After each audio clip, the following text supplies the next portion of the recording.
करते हैं एक्सरसाइज 13.1 से क्वेश्चन नंबर 1। तो क्वेश्चन नंबर 1 के अंदर कह रहा है a plastic box 1.5 metre long, 1.25 metre wide and 65 centimetre deep is to be made. It is to be open at the top. Ignoring the thickness of the plastic sheet, determine first the area of the sheet required for making the box, and second is the cost of sheet for it. If a sheet measuring 1 meter square cost ₹20। तो यहां पर ये question के अंदर ये कह रहा है, इसको हम डायग्राम के थ्रू समझते हैं कि ये क्या कह रहा है। तो क्वेश्चन नंबर 1 के अंदर यहां पर ये कह रहा है कि एक बॉक्स है इस तरीके से, प्लास्टिक बॉक्स, जैसा कि मैंने यहां पर ये डायग्राम बनाया है।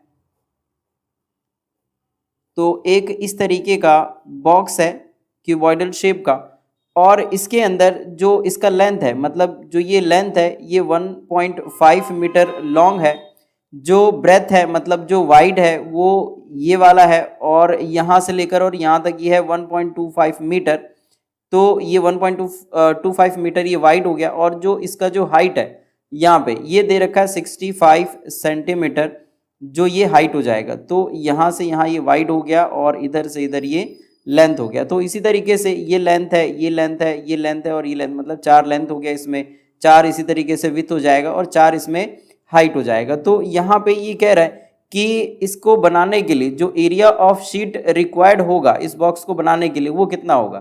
तो इसके अंदर ये कह रहा है कि इसमें से जो ऊपर है, ऊपर का जो ढक्कन है वो नहीं लगेगा इस बॉक्स के अंदर, बाकी नीचे से ये बेस रहेगा, और बाकी के जो इधर से जो ये 4 दीवार है, मतलब ये पहला फेस है, ये दूसरा फेस है, इधर से ये तीसरा फेस हो जाएगा और इधर से ये चौथा फेस हो जाएगा। तो इसके अंदर ये 4 फेस होने चाहिए और नीचे से ये बेस रहना चाहिए, ऐसा क्वेश्चन के अंदर कह रहा है। तो सबसे पहले जो गिवन चीज है वो हम यहाँ पर लिख लेते हैं। तो गिवन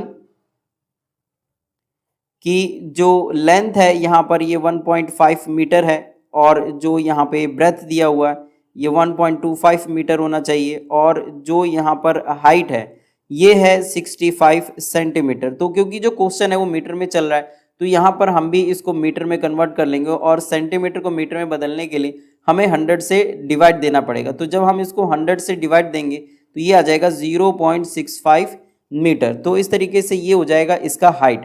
तो लेंथ, ब्रेथ और हाइट ये हो गया। अब हमको सरफेस एरिया निकालना है शीट का। तो सबसे जो पहला पार्ट है, surface area of sheet required for making box. तो जो ये बॉक्स है उसको बनाने में जो एरिया ऑफ जो शीट लग रहा है वो क्या लग रहा है, इधर से ये 4 दीवार लग रहा है। मतलब अगर हम इस 4 दीवार को बोले तो इसको हम बोलते हैं कर्व्ड सरफेस एरिया, और इसको हम लेटरल सरफेस एरिया भी बोल सकते हैं। तो curved surface area of cuboid हो जाएगा, क्योंकि ये पूरा क्यूबॉइड शेप है। तो क्यूबॉइड का जो कर्व्ड सरफेस एरिया होता है वो 4 दीवार का होता है, मतलब जो इधर की तरफ और इधर की तरफ ये 2 फेस और आमने सामने के जो 2 फेस है, इन चारों फेस को मिलाने के बाद में उसको हम बोलते हैं कर्व्ड सरफेस एरिया। तो curved surface area of cuboid, और साथ में उसने कहा है कि ऊपर से खुला हुआ है, इसका मतलब नीचे से बंद है। तो अब अगर नीचे से बंद है तो नीचे भी एक रेक्टेंगल है, और रेक्टेंगल में ये लेंथ है और ये ब्रेथ है। तो इसीलिए हमें यहाँ पर लिखना पड़ेगा कि एरिया ऑफ रेक्टेंगल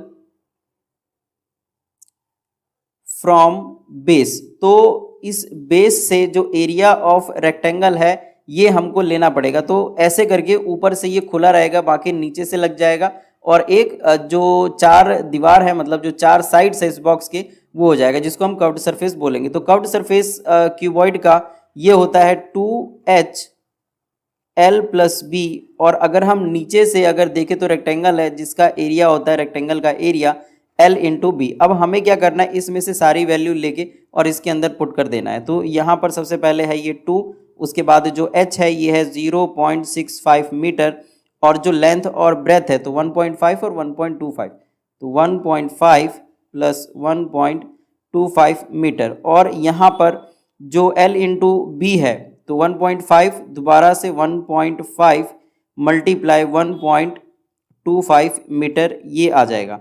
अब यहाँ पे हमको इसे मल्टीप्लाई करना है। तो सबसे पहले अगर हम इसमें अगर ये पॉइंट हटाएंगे तो ये हो जाएगा 2 इंटू 65 अपॉन 100, और यहाँ पे जब इस दोनों को अगर हम प्लस करें तो ये आ जाएगा 2.75, और इधर अगर हम इसको मल्टीप्लाई करते हैं तो ये आ जाएगा 1.875। तो अब यहाँ पे 2 इंटू 65/100 है, और इसको अगर दोबारा से अगर इधर मल्टीप्लाई करें 65 को 2 से तो ये आ जाएगा 130, और इसके नीचे है 100। और यहाँ पे है, अगर हम इसको पॉइंट हटा के इसको लिखें तो ये आ जाएगा 2.75, मतलब पॉइंट अगर हटा के लिखें तो ये हो जाएगा 100, क्योंकि पॉइंट के बाद यहाँ पर 2 नंबर है तो 2 नंबर के लिए हमें 2 0 लगाना पड़ेगा। और इधर की तरफ यहाँ पर है 1.875, इसे हमें कुछ नहीं करना क्योंकि लास्ट में हमको ऐड ही करना है इसको, तो इसके नीचे हम कोई भी 1000 या कोई भी मतलब डेसिमल को हम नहीं हटाएंगे।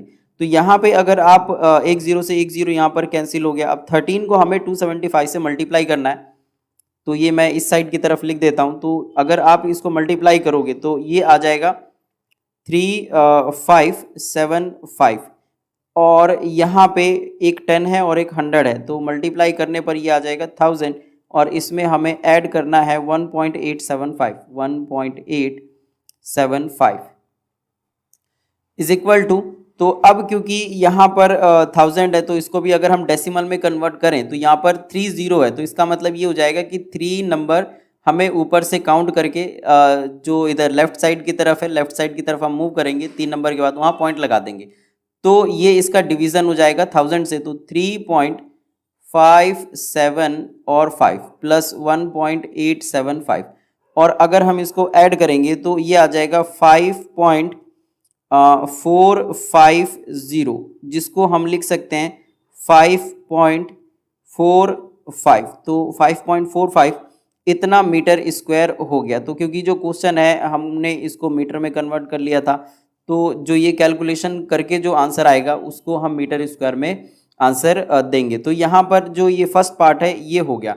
अब इसका जो सेकंड पार्ट है वो है कॉस्ट निकालने के लिए। तो वो कह रहा है कि 1 मीटर स्क्वायर का जो कॉस्ट है वो ₹20 है। तो इस बॉक्स को बनाने के लिए जो शीट है वो हमारे पास हमने इतना लिया है, तो इसको इसके ऊपर जो कॉस्ट बनेगा हमारा वो क्या बनेगा।